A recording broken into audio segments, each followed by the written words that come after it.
ci donc def nañ jóge nañ ci CRD bi pour CRD mais mooy premier volet bi nga xam ne moom la ñu commencé pour ci Sénégal gépp xam nañ cee commencé ay joxe moustiquaire imprégné donc commencé woon nañ ci 7 régions yi nekk au sud ak au centre léegi commencé nañu régions yi nekk ouest ak nord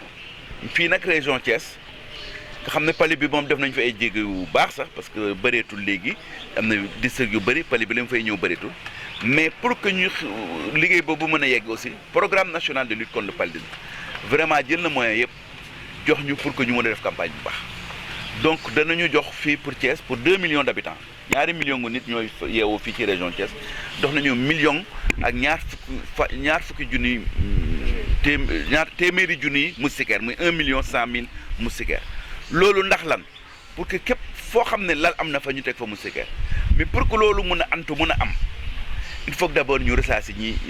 ñi yeewoo ci kër yi loolu nu ñu koy defee dañuy recruter ay relais communautaire mooy ñi nga xam ne ñuy dem li suñu liggéeyu tous les jours OCB yeeg bàjjenu gox yi ñooñu la ñuy jël ñooy recenser dugg ci këroo kër porte à porte ñu seet ñaata nit ñooy yeewoo ci ab njël wala ci ab kër ba seet ñaata lal yoo xam ne dañ fay fanaan ñoo fa ne bu ñu paree ba recenser loolu yëpp ñu commencé nag bu ñu recenser loolu ku nekk bu ñu paree ci recensement kër gu bu ñu dugg dañ lay jox coupon boobu moo lay marqué seet ñaata nit ñoo fay yeewoo ak ñaata lala fa nekk boo fa jógee nga dem fi ñuy joxee moustiquaire ci benn koñ lay doon ci quartier ba wala ci dëkk ba boo fa ñuy joxe sa coupon ñu jox la moustiquaire yi ngay yellool may li nga xam ne moo war a jëm ci say lal loolu daal bu ñu ko defee c'est-à-dire que danañ ko def du 1er pratiquement juin ba août 15 août danañ ci nekk donc dafay processus bu yàgg mu lay aussi liggéey boo xam ne il faut que ñu boole ci sérieux pour infirmier yi médecin chef de district même médecin chef de région loo tax gouverneur ne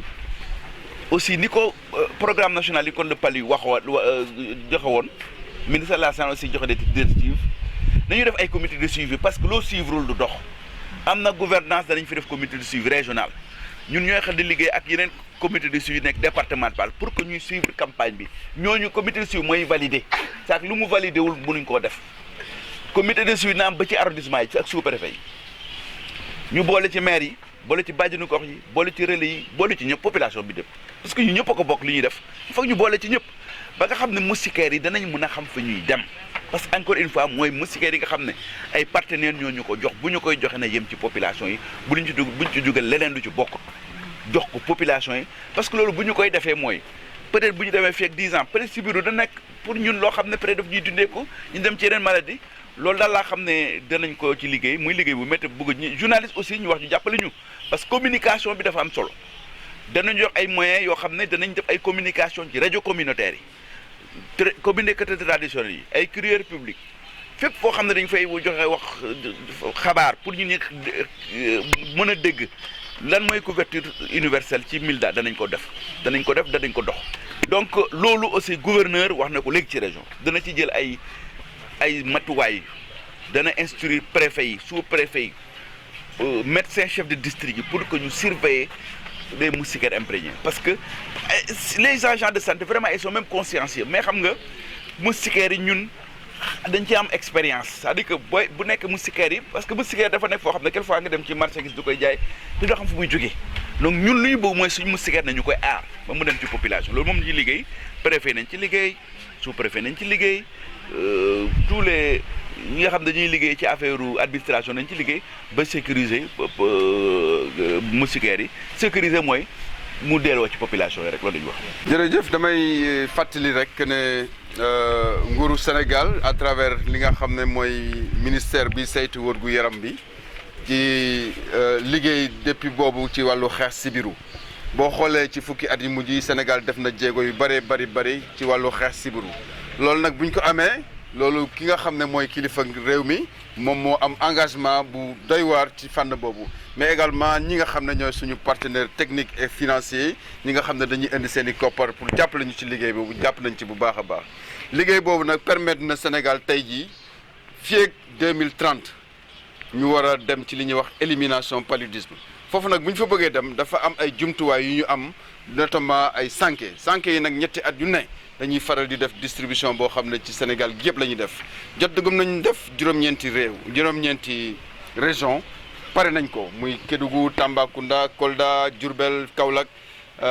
Sédhiou ak Ziguinchor yooyu def nañ ko ba noppi léegi nag ñu jëm ci ñaareelu phase bi muy Thiès Dakar Saint-Louis Matam Louga moo ñu dese ci ñu war ko tàmbali ci weer bi bu amee ñetti fan ci wàllu recensement distribution bi ñu ngi koy tàmbale bu weer bi amee ñaar fukki fan ak ñeent jëm ba ñaar fukki fan ak juróom-ñeent campagne boobu nag dafa nekk loo xam ne Sénégal gi ñëpp ci war a jàpp moo tax dañuy sant ak gërëm ñi nga xam ne ñooy suñu gouverneurs yi mooy suñu préfet yi mooy suñu également sous-préfet yi mais mënuñoo dem tamit te duñu remercier ñii nga xam ne ñooy collectivités territoriales yi parce que foo dem fu ne war na am lu ñuy wax comité de suivi boo xam ne ñëpp ci war a bokk li nga xam ne préfet bi moo koy jiite wala sous-préfet wala gouverneur bi mais ñu ngi ciy woote tamit lépp luy élus locaux lépp luy bàjjenu gox luy organisation de réseau communautaire de base ñoom ñëpp dañoo war a ensemble pour mën a saytu liggéey bi pour mën a xool nan lañ koy defee ba kenn ku nekk sànq yi mën a egg sa kër parce que état bi effort yooyu muy def jël lu tolloog 17 milliards lii mu jëndee ko ay sànke lii mu jël ko pour fay relais yi pour mën a dérouler activité boobu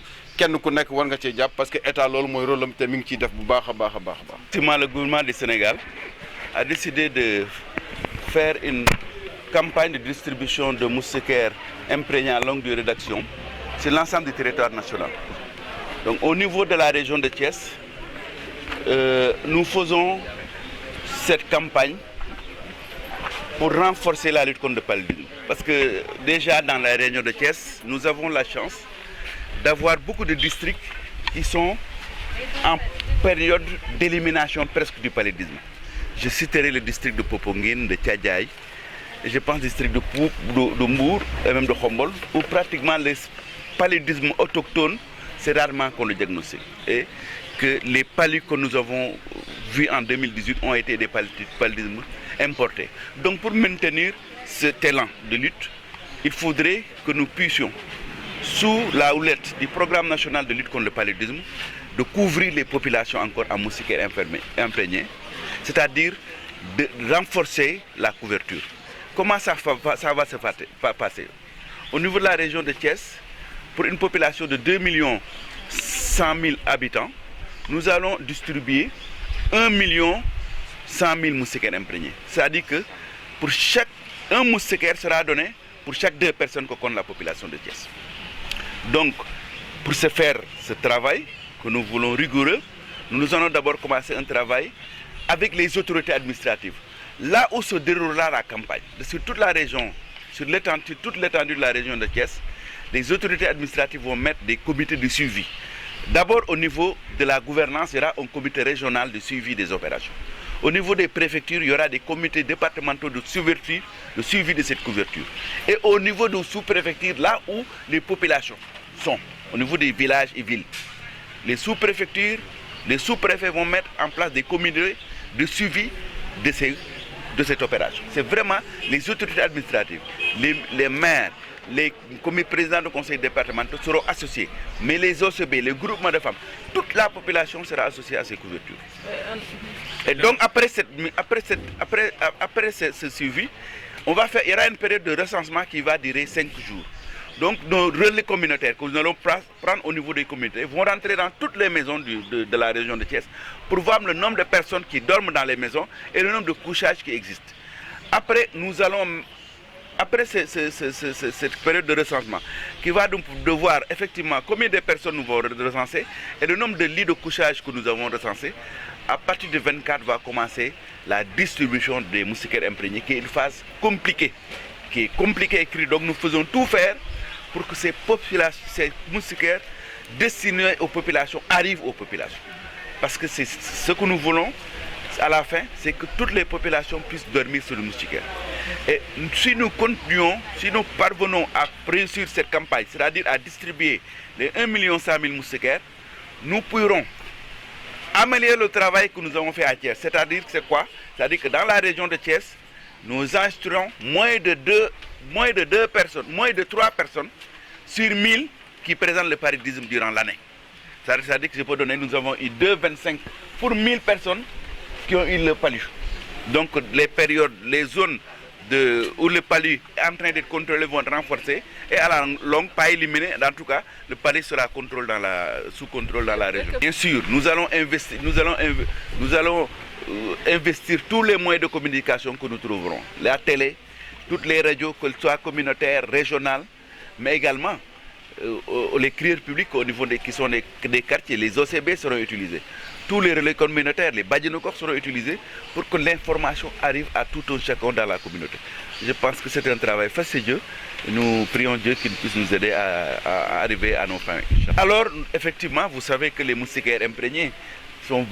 actuellement, ils sont vendus. Il y a des gens qui sont produits. Nous lutterons. Le gouverneur l'a dit dans la région, toutes les dispositions de sécurité, d'information seront prises pour que les moustiquaires aillent à leur destinataire. Et quiconque sera